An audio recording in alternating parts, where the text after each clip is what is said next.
আমাকে thank you বলার কিছু নেই, আমি শুধু ড্যাডির অর্ডারটা ক্যারি আউট করি। Bye bye by.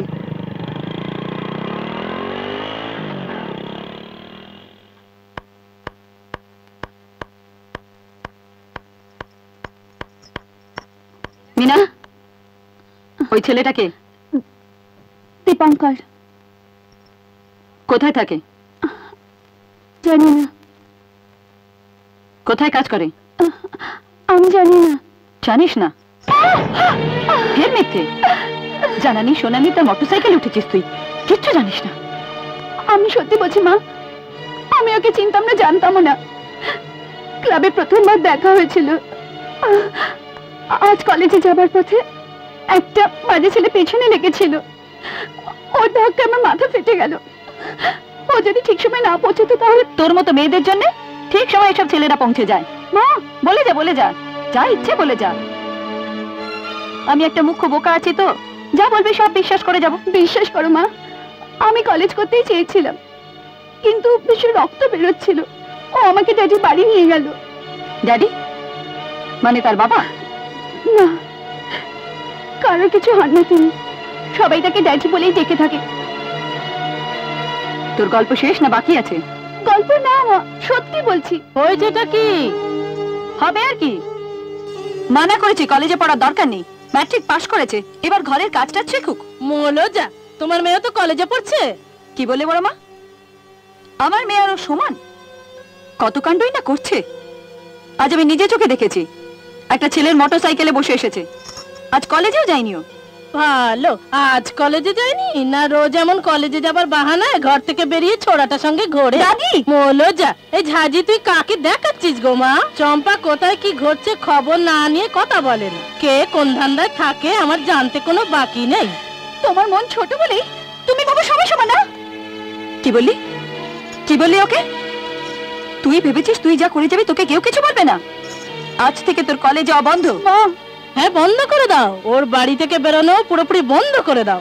হ্যাঁ গো, তোমার মেয়ে বড় হচ্ছে না, কলেজে পড়ছে না, এই যদি এমন বদনাম ঘরে ঢোকায় না, তোমার মেয়েকে কেউ ঘরে নেবে না মা।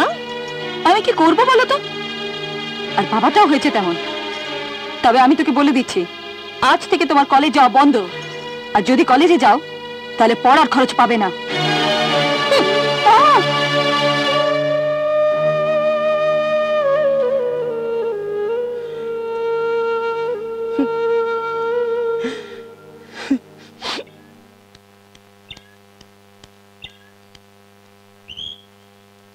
ডাক্তার না বারণ করেছে?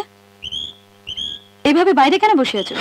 বসে আছি, বসে বসে দেখে যাচ্ছি সূর্য যেমন ওঠে তেমন উঠছে, সন্ধ্যা রাত সকাল যেমন আসার কথা আসছে যাচ্ছে, কিন্তু এই সংসারটা যেমন থাকার কথা তেমন নেই। রোগে ভুগে তোমার দেহের সাথে মনটাও অসুস্থ হয়ে গেছে, তাই তুমি সবকিছু অসুস্থ দেখছো। একা আমি অসুস্থ নই মোহিনী, বলতে গেলে আমরা সবাই অসুস্থ হয়ে গেছি। তোমার এই অভিযোগটা কার উপর শুনি? নিজের উপর, কারণ যে সময় যে কাজটা করা উচিত নয় সেটাই আমি করেছি। ব্যাস ব্যাস, এই হলো তোমার আসল কথা। তুমি কাকে ইঙ্গিত করছো আমি বুঝতে পেরেছি। অসুস্থ হওয়ার পর থেকে তোমার ব্যবসা থেকে আরম্ভ করে সংসারে হাল ধরেছি এই আমি। আমি কি করছি না করছি তাতে তোমার নাক গলানোর দরকার নেই। নাক গলায়নি, চোখ আছে বলে দেখছি, কান আছে বলে শুনছি, আর মুখ থাকতেও মুখ খুলতে পারি না। কেন? তোমাকে মুখ খুলতে তো কেউ বারণ করেনি? বাবা,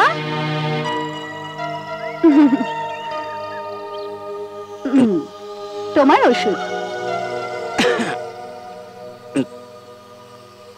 মা তোমার চা দে। বাবা চা নাও।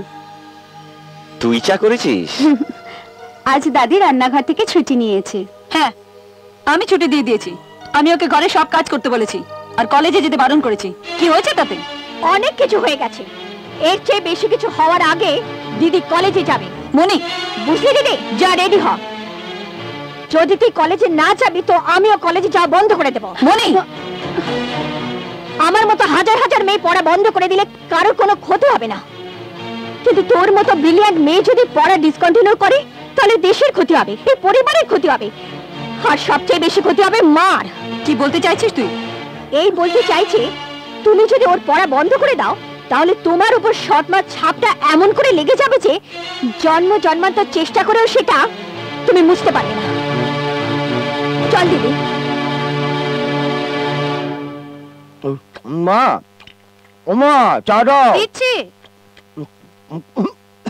ওহো, আস্তে আস্তে খা, একেবারে মুখে পড়েছিস। গেছে, নে চা খেয়ে নে।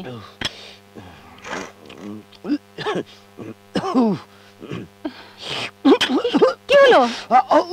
পুড়ে গেল জিভটা। এরকম গরম চা এনেছো কেন? চাটা গরম হবে না তো কি শরবতের মতো হবে?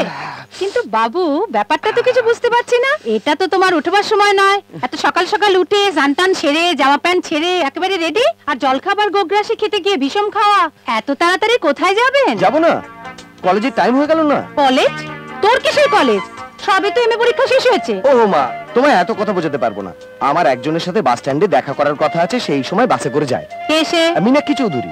হ্যাঁ, একটা মেয়ে তো বুঝেছি, কিন্তু কি তার পরিচয়? আরে এত কথা কি আমি বলতে পারবো? খালি এটুকু বলতে পারি যে তার বাবার নাম হচ্ছে সুদাম চৌধুরী। কিন্তু তুই কেন তার সঙ্গে দেখা করবি? দেখো মা, আমি কখনো তোমায় কিছু লুকোই না। টাইম হয়ে যাচ্ছে না আমার, আগে দেখা করি, তারপর তোমাকে আমি সবকিছু বুঝিয়ে বলছি।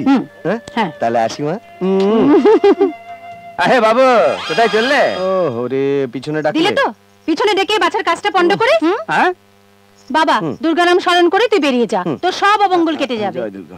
আরে আমি পিছনে ডাকলাম বলে অমঙ্গল হয়ে গেল?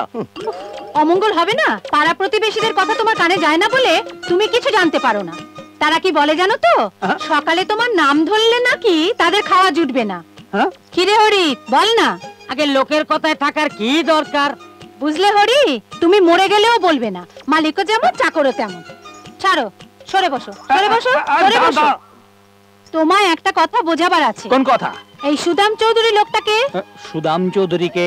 5 বছর আগে আগে তার ফ্যাক্টরির জন্য লাখ টাকা লোন নিয়েছিলেন। গত ডিসেম্বর মাসে সব শোধ করে দিয়েছে। ও, তার মানে অবস্থাপন্ন ঘর। কিন্তু সুদাম চৌধুরীর কথা কেন? ওনার একটা সুন্দরী কন্যা আছে, আমাদের দীপু, তাকে মনে ধরেছে জানো তো? ও লক্ষ্মী, তোমার এই লক্ষ্মী ছাড়া কথাবার্তা কেন? বুঝলে, এইসব ধরাধরি মাখামাখির কথা আমাদের ব্যবসার পক্ষে ভারী খারাপ।